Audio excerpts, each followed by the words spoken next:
52 বছর পর বিশ্বকাপে ফিরে এবার ইতিহাসই গড়ে ফেলল ডিআর কঙ্গো।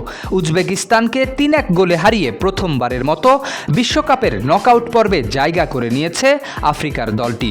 কেপ ভার্দের পর এবারের আসরে আরেকটি বড় চমক হয়ে শেষ ৩২ দলের টিকিট নিশ্চিত করেছে তারা। ম্যাচের শুরুটা অবশ্য মোটেও সুখকর ছিল না কঙ্গোর। মাত্র ১০ মিনিটেই এলদোর সোমরোদভের দারুণ এক লব শটে এগিয়ে যায় উজবেকিস্তান। গোলরক্ষকের মাথার উপর দিয়ে বল জালে জড়িয়ে দলকে এগিয়ে দেন উজবেক এই তারকা। শুরুতেই পিছিয়ে পড়ে চাপে পড়ে কঙ্গো। বিরতির পর যেন বদলে যায় ম্যাচের চিত্র। দ্বিতীয়ার্ধে আরও আক্রমণাত্মক হয়ে মাঠে নেমে শারীরিক লড়াইয়ে প্রতিপক্ষকে ছাপিয়ে একের পর এক আক্রমণ চালাতে থাকে আফ্রিকার প্রতিনিধিরা। সেই চাপেরই ফল আসে ৬৮তম মিনিটে। বক্সের ভেতরে ইউয়ান উইসাকে ফাউল করেন আব্দু কদির খুসানফ। পেনাল্টির বাঁশি বাজান রেফারি।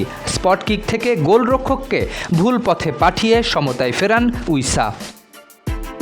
5+ স্টার রেটিং প্রাপ্ত দেশের সর্বোচ্চ বিদ্যুৎ সাশ্রয়ী ওয়ালটন এসি। স্মার্ট কমফোর্ট এখন নেক্সট লেভেলে। সমতায় ফিরেই থামেনি কঙ্গো। ম্যাচের ৭৮তম মিনিটে মেশাক এলিয়ার শট ডিফ্লেকশন খাওয়ার পর সুযোগটি কাজে লাগান ফিস্তন মায়েলে। কাছ থেকে চতুর ক্লিকে বল জালে পাঠিয়ে ২-১ ব্যবধানে এগিয়ে দেন দলকে।